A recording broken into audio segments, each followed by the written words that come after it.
दिल्ली के दिल तक, लाल किले तक कुछ लोग पहुंच जाएं और वहां पर विस्फोट कर दें, 9 लोगों की मौत हो जाए। इन लोगों ने जब दिल्ली इस बात की गवाही हो चुकी है कि इनके ठिकाने अकेले फरीदाबाद जेएंडके में नहीं है या यूपी में नहीं है, दिल्ली के और दूसरे प्रदेशों में हो सकते हैं। भारत के अंदर मुस्लिम खुश नहीं है, इसी वजह से ब्लास्ट कर। नरेंद्र मोदी के प्रधानमंत्री बनने के बाद ये एक यूपीए का दौर था, मनमोहन सिंह का दौर था, बड़ा दुर्भाग्यपूर्ण मैं कहूंगा। अहमदाबाद, जयपुर, बेंगलोर, दिल्ली, कोई ऐसी जगह नहीं थी, मुंबई, आए दिन वहां पर धमाके होते थे। रणवीर जी, एक चर्चा ये हो रही है कि ये व्हाइट कॉलर टेररिज्म मॉड्यूल है ये।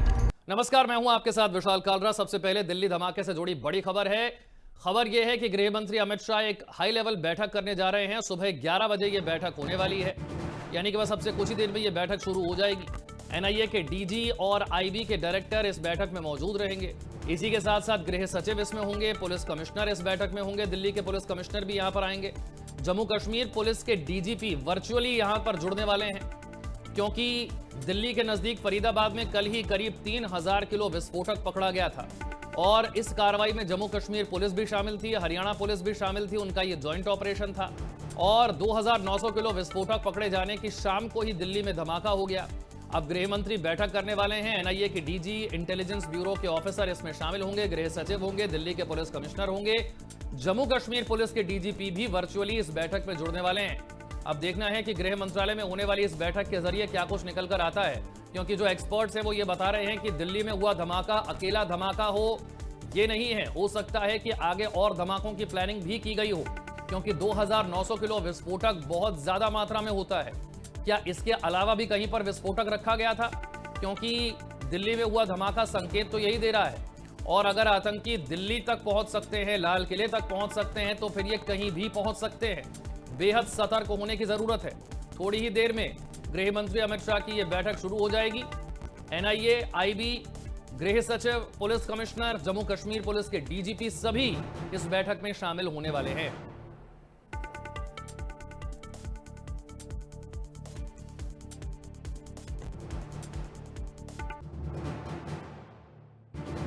कल शाम 6:52 पर दिल्ली के लाल किला मेट्रो स्टेशन के गेट नंबर 1 के पास धमाका होता है।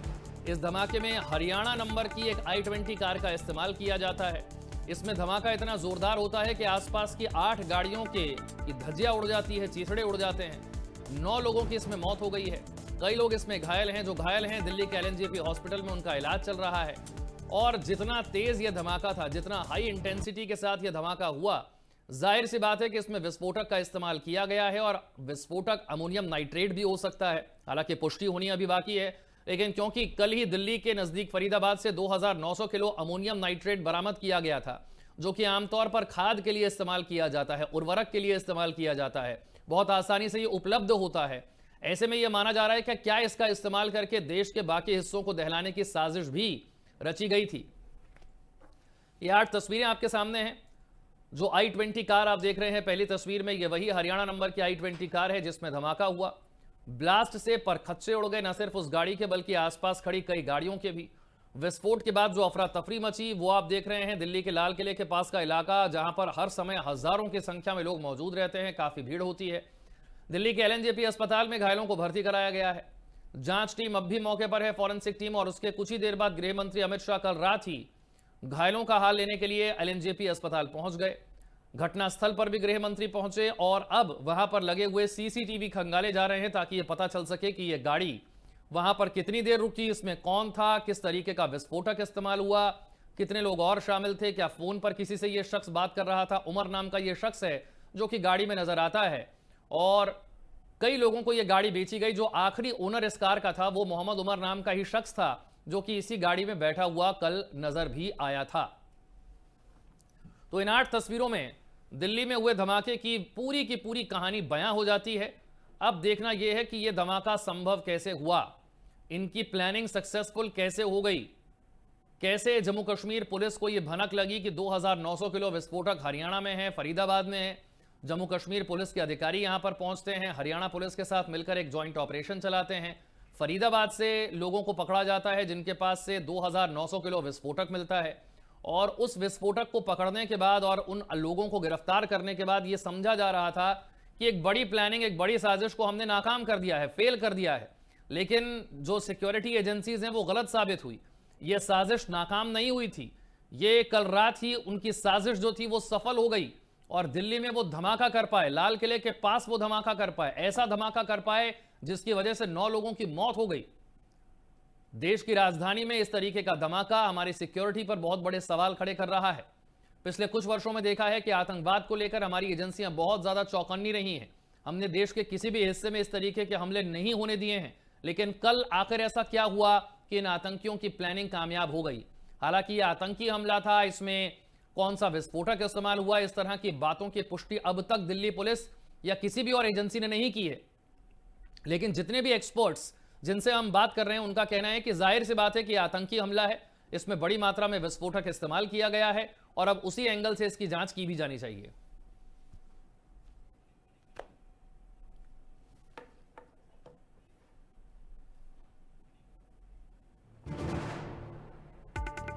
दिल्ली में हुए कार ब्लास्ट के बाद हाई अलर्ट जारी कर दिया गया है। जम्मू कश्मीर में हाई अलर्ट जारी कर दिया गया है क्योंकि जो संदिग्ध पकड़े गए थे कल भी और जिस उमर नाम के शख्स की चर्चा हो रही है उसका भी जम्मू कश्मीर से संबंध है। अनंतनाग में लगातार वाहनों की जांच की जा रही है, यह समझने की कोशिश की जा रही है कि क्या दिल्ली के साथ साथ जम्मू कश्मीर को दहलाने की भी साजिश तो नहीं थी। हमने 22 अप्रैल इसी साल देखा है किस तरीके से पहलगाम में टूरिस्ट पर अटैक किया गया था और जो अटैक टूरिस्ट पर किया गया था उसमें कई टूरिस्ट निहत्थे निर्दोष टूरिस्ट मारे गए थे। लेकिन इस बार आतंकियों की प्लानिंग सिर्फ जम्मू कश्मीर तक सीमित नहीं रही, वो आगे बढ़ गए। पहले दिल्ली के नजदीक फरीदाबाद से विस्फोटक पकड़े जाना और उसके बाद दिल्ली में लाल किले के पास धमाका हो जाना। ना सिर्फ जम्मू कश्मीर बल्कि देश के करीब करीब हर राज्य में इस वक्त सिक्योरिटी बहुत टाइट है और सभी राज्यों को निर्देश दे दिए गए हैं कि सघन जांच की जाए। किसी भी संदिग्ध चीज अगर किसी को नजर आती है तो पुलिस को उसकी जानकारी दी जाए और इसकी जांच की जाए कि इसमें कोई विस्फोटक तो नहीं है। पूर्व भाई जी रणवीर सिंह इस वक्त हमारे साथ जुड़ गए। रणवीर जी, अब गृह मंत्रालय में बैठक हो रही है, जम्मू कश्मीर पुलिस के डीजीपी जो हैं वो भी जुड़ रहे हैं, एनआईए के अधिकारी हैं, आईबी के अधिकारी हैं, दिल्ली के पुलिस कमिश्नर हैं, ये सब बैठ रहे हैं। लेकिन सवाल यह है कि इतनी बड़ी घटना आखिर हो कैसे गई? ये 3000 किलो विस्फोटक दिल्ली के नजदीक तक कैसे पहुंच गया और इसे पकड़ने के बाद भी इतना विस्फोटक बच गया था कि शाम के वक्त लाल किले के पास धमाका भी हो गया। आपने बिल्कुल सही बात को पकड़ा है।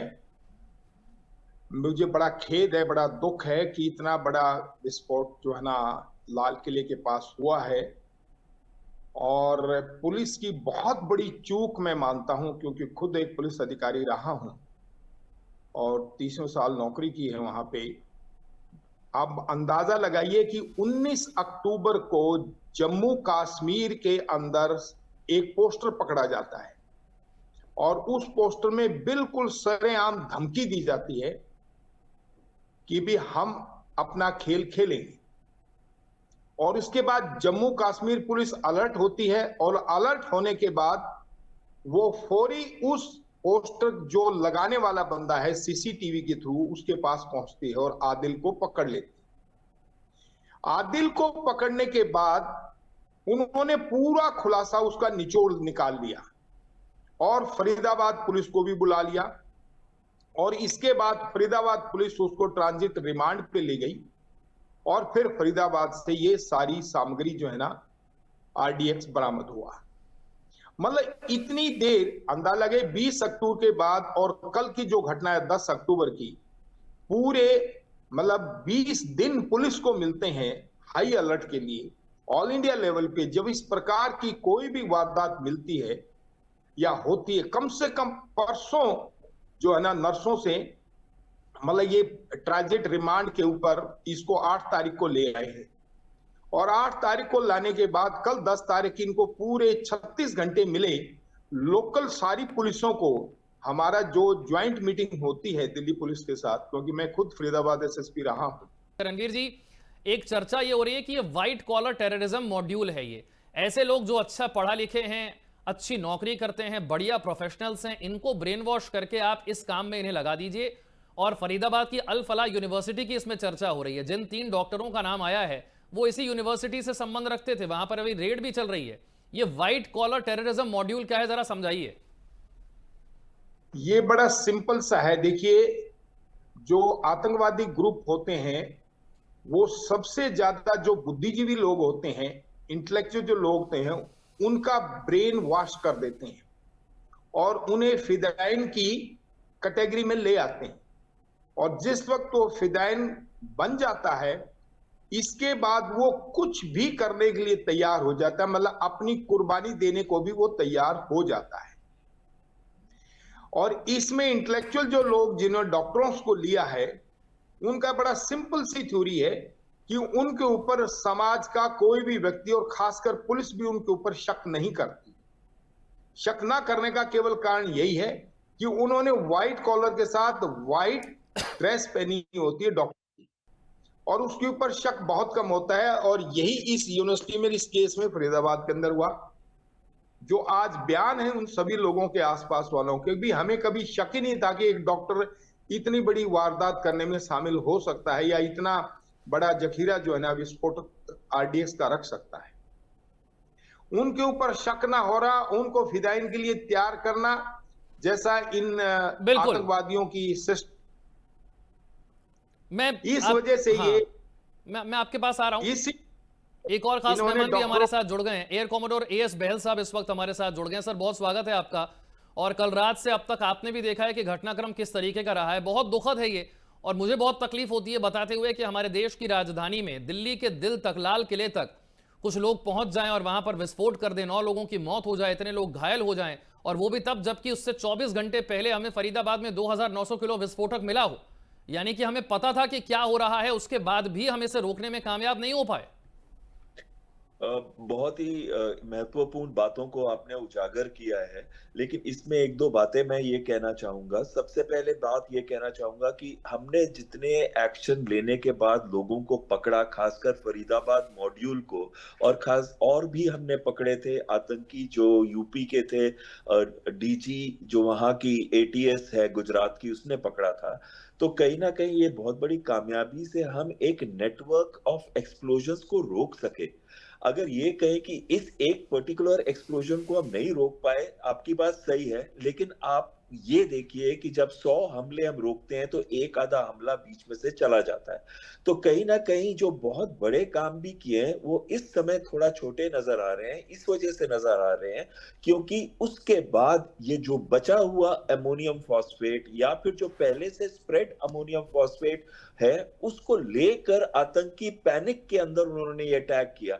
हाँ, ये जरूर है कि हमारे 11 के करीब जो देशवासी हैं वो मारे गए हैं, लेकिन हो सकता है इसका नंबर बहुत बड़ा होता अगर हमने ये पहले समय से बाकी वाले जो है आर्म्स, एम्युनिशन और साथ में जो विस्फोटक पदार्थ है जो हजारों केजी के अंदर हम कहते हैं कि पकड़े गए हैं, तो उससे हमने एक बहुत बड़ा नेटवर्क, एक बहुत सारे सीरियल ब्लास्ट होने से रोक लिया है। लेकिन नहीं रोका है तो इसका, और इसकी वजह भी है।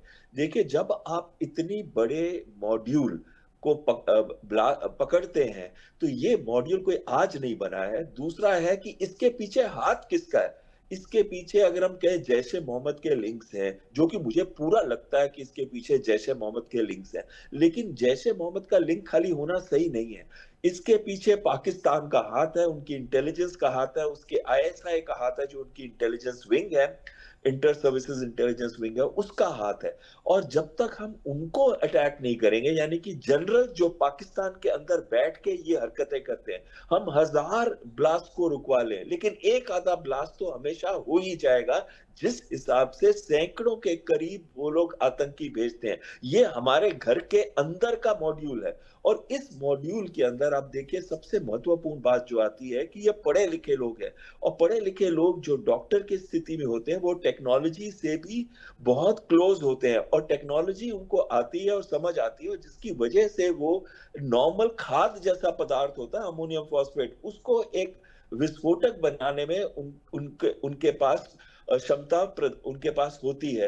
तो कहीं ना कहीं, और दूसरी चीज है वो लीडरशिप दिखाते हैं। ये जो डॉक्टर्स या फिर जो पढ़े लिखे लोग होते हैं वो मॉड्यूल क्रिएट करते हैं, और वो दूसरों को भी रिक्रूट करते हैं, दूसरों को भी एनकरेज करते हैं कि उस मॉड्यूल को ज्वाइन करें। और इनके देखिए कहीं ना कहीं लिंक जो है पुलवामा या फिर जेएंडके से भी मिले हैं।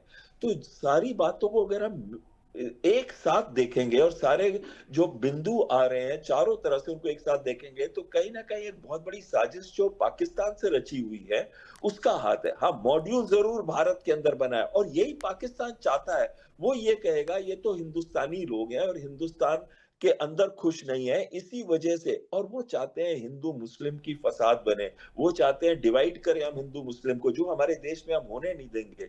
और साथ में आखिरी चीज मैं इस बात पे कहना चाहता हूं कि ये जो जैश ए मोहम्मद के एलिमेंट्स यहाँ है, आपको याद होगा टीआरएफ बना था, द रेजिस्टेंस फ्रंट, तो वो भी लश्कर तैयबा का फ्रंट था, भारत के अंदर बनाया था। उसी तरीके से चाहे हम इसका नाम दे दे कुछ भी, पर क्या बहल साहब आपको लगता है कि बहुत सारे लोग इस तरह की थियरी रख रहे हैं कि ऑपरेशन सिंदूर का बदला लेने की ये प्लानिंग थी और बहुत वक्त से वो प्लान कर रहे थे, छटपटा रहे थे ये सब करने के लिए, और वो चाह रहे थे कि जम्मू कश्मीर ही नहीं देश के अलग अलग हिस्सों में इसे किया जाए?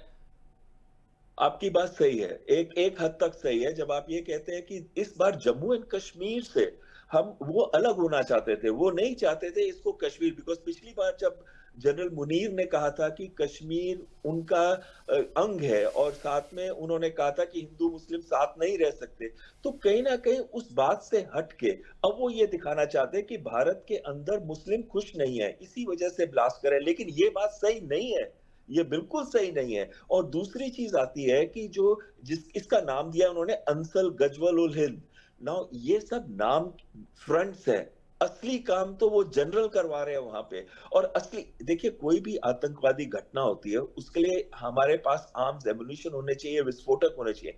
चाहे ये विस्फोटक बहुत आराम से मिल रहा है और इसके लिंक हम पाकिस्तान तक नहीं जोड़ पाएंगे, लेकिन ये तो जरूर है कि इसकी जो सोची समझी स्ट्रेटजी है वो तो वहां से बनकर आ रही है। और जब तक हम इन जनरल्स को टारगेट नहीं करेंगे तब तक ये आतंकवाद का जो खेल है ये बंद नहीं होने वाला भारत के अंदर। अच्छा ठीक है रणवीर जी, मुझे एक बात बताइए कि आपको लगता है कि ये जिस तरह से बहल साहब कह रहे हैं कि नेटवर्क और एक सीरीज ऑफ धमाके हो सकते थे उसको हमने टाल दिया, और कई बार जब हम 100 अटैक को रोकने जाते हैं तो उसके बीच में एक अटैक हो जाता है, ये मानकर हम बैठ सकते हैं, या आपको लगता है कि नहीं अब भी चांस है कि और धमाके हो सकते हैं, अभी सावधान रहने की जरूरत है, ये सिर्फ एक धमाके तक सीमित नहीं है? नहीं, मैंने कहा कि भी हमारी इंटेलिजेंस जो फेलियर रही, मैंने कहा 20 दिन के अंदर हमें हर हालत से सारी पुलिस को अलर्ट हो जाना चाहिए था। वो बहुत बड़ी एक चूक रही हमारे पास। और अब ये जो सीरियल ब्लास्ट की बात है, क्योंकि इन लोगों ने जब दिल्ली इस बात की गवाही हो चुकी है कि इनके ठिकाने अकेले फरीदाबाद J&K में नहीं है या यूपी में नहीं है, दिल्ली के और दूसरे प्रदेशों में हो सकते हैं, खासकर जो बड़े शहर हैं, खासकर बॉम्बे है, कलकत्ता है, तो इनमें भी हमें ध्यान रखने की बहुत सख्त जरूरत है। और सर्च ऑपरेशंस और नाकाबंदी और पेट्रोलिंग पुलिस के लिए बहुत अहम है। तो इनको अभी हर हालत से जब तक ये पूरा मॉड्यूल गिरफ्तार नहीं हो जाता, इनका लिंक सारा का सारा टूट नहीं जाता सॉरी, तब तक पुलिस को हाई अलर्ट पे रखना बहुत जरूरी है। अगले कम से कम 15 से 20 दिन, जो हमारा एक्सपीरियंस है कि भी हम इसको ढील नहीं दे सकते। किसी भी शहर में कोई और भी धमाका हो सकता है, क्योंकि अकेले ये इन जगह के ऊपर नहीं है, इनके हो सकता है बाकी जो साथी हैं वो किसी दूसरे शहरों के अंदर बैठे हों और वो किसी न किसी इसी तरह, जैसे ये रेड लाइट के बाद जो है इन्होंने हादसा किया जहां पे आमतौर पे 25 से 50 गाड़ियां इकट्ठी रुकती हैं और भीड़ भाड़ का इलाका ये चुनते हैं। तो इसलिए अभी अलर्ट बहुत जरूरी है, और ये अलर्ट कम से कम भी 15 से 20 दिन, हो सकता है महीना भी चले, जब तक ये पूरे लोग गिरफ्तार नहीं हो जाते। क्योंकि खलबली तो आतंकियों में मस्ती है, जब पुलिस का रेड होती है या सर्च ऑपरेशन होते हैं तो उस वक्त खलबली मस्ती है। और हो सकता है उस खलबली के अंदर ही इन्होंने सोचा भी एक तो वारदात दिल्ली वाली नजदीक से नजदीक तो कर ही दो। तो हमें अभी बहुत अलर्ट रहने की जरूरत है, और इसके साथ साथ जो हमारी इंटेलिजेंस है उसको बहुत अलर्ट होना जरूरी है। जवाबदेही फिक्स करनी बहुत जरूरी है। जब तक हम जवाबदेही नहीं फिक्स कर सकते भी गलती कहां हुई और क्यों हुई, सीधी सी बात है, गलती जवाबदेही फिक्स करने में तो रणवीर जी हम पीछे रह जाते हैं। हमने तो आज तक यही नहीं जवाबदेही फिक्स की कि पहलगाम का अटैक में कौन जिम्मेदार था, हमने किसे वहां पर सस्पेंड किया या हमने किसे जिम्मेदार बताया। बहल साहब, मैं एक और चीज आपको बताता हूं जो आपको हैरान करेगी। फरीदाबाद पुलिस के जो कमिश्नर है सत्येंद्र कुमार गुप्ता, इन्होंने बताया है कि जो ये 2900 किलो विस्फोटक पकड़ा गया, ये कार्रवाई 15 दिन से चल रही थी। संयुक्त ऑपरेशन में मुजम्मिल को गिरफ्तार किया गया। धौज में उसने किराए के मकान लिया हुआ था, वहां पर 360 किलो अमोनियम नाइट्रेट था। 8 बड़े और 4 छोटे सूटकेस में छिपाया हुआ था। एक असॉल्ट राइफल थी, 2 पिस्टल थी, 84 कारतूस थे, 20 टाइमर बैटरी थी, रिमोट था, वॉकी टॉकी था, वायरिंग थी। अब आप सोचिए कि साहब तैयारी कितनी बड़ी थी, कितनी पक्की प्लानिंग थी इसकी, इतना कुछ उसके घर से बरामद हुआ है। जी विशाल जी, आप बिल्कुल सही कह रहे हैं। और इसमें सबसे महत्वपूर्ण चीज पता है क्या, जो अभी आपने बताई है, वो है 20 टाइमर। यानी कि मल्टीपल ब्लास्ट के लिए इसको तैयार किया जा रहा था, एक ब्लास्ट के लिए नहीं तैयार किया जा रहा था।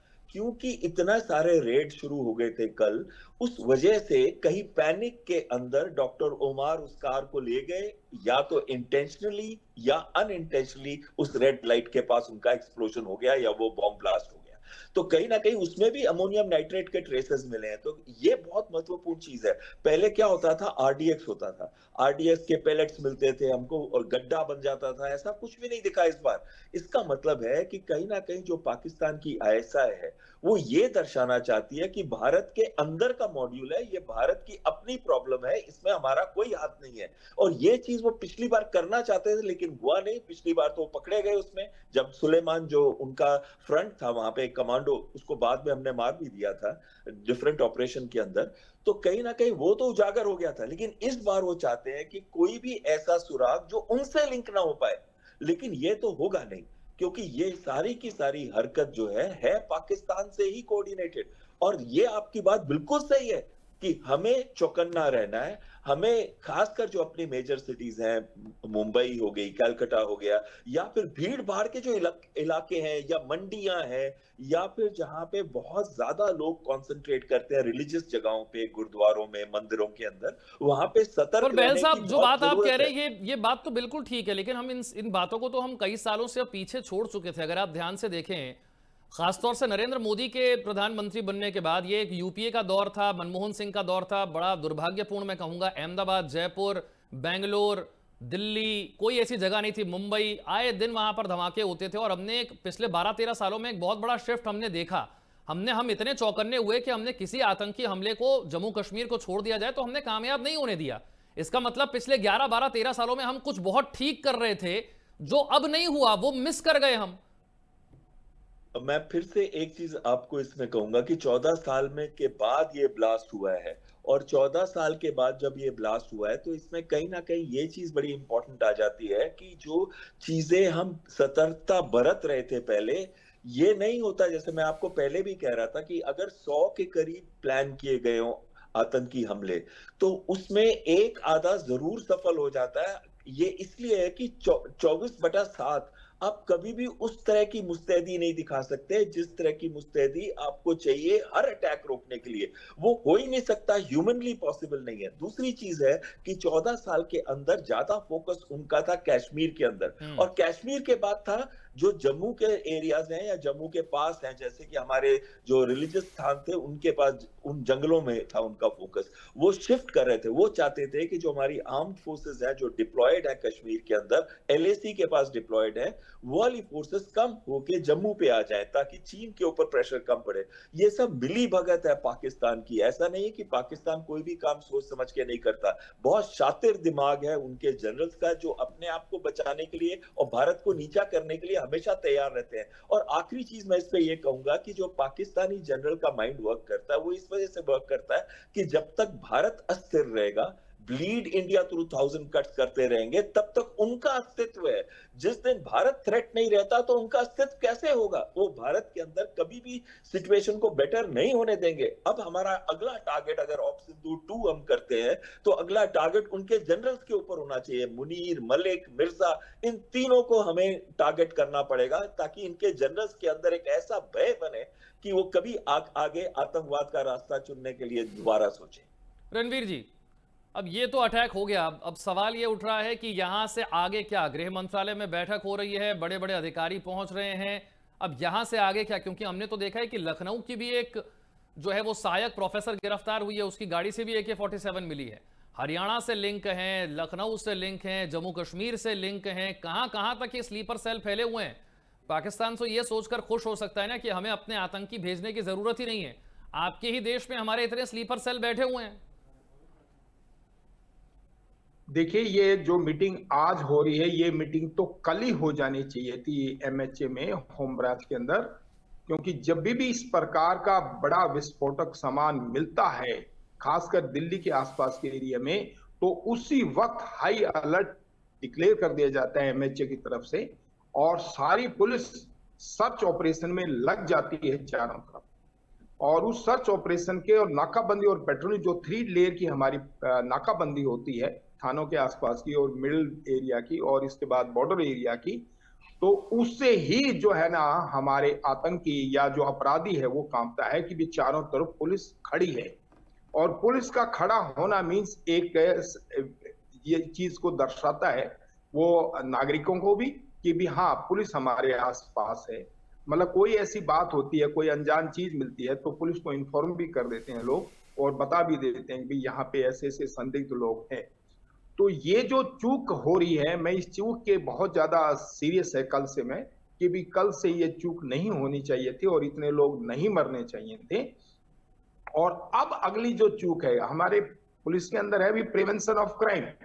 आप क्राइम के होने से पहले उसको प्रिवेंट कर लो। अगर प्रिवेंट नहीं कर पाते हो तो now it is a question of detection, कि अब हमें डिटेक्ट करना बहुत जरूरी है और जितना जल्दी हो सकती है हमारा एक क्राइम ब्रांच है, एनआईए है और इंटेलिजेंस ऑफिसर्स हैं, उन सब की इस मेहनत के ऊपर डिपेंड करता है वो कि अब जो भी हमें अपराधी मिले हैं 7-8 जितने अपराधी मिले, चाहे गुजरात में मिले, जेएंडके में मिले या फरीदाबाद में मिले, उनको निचोड़ लें अच्छी तरह से और निचोड़ने के बाद उनका एक एक अपराधी जहां भी बैठा हुआ है उसको जल्दी से जल्दी लोकल पुलिस के द्वारा, बाकी पुलिसों के द्वारा उन्हें हर हालत में अरेस्ट करें जिससे कि कहीं और धमाका ना हो सके।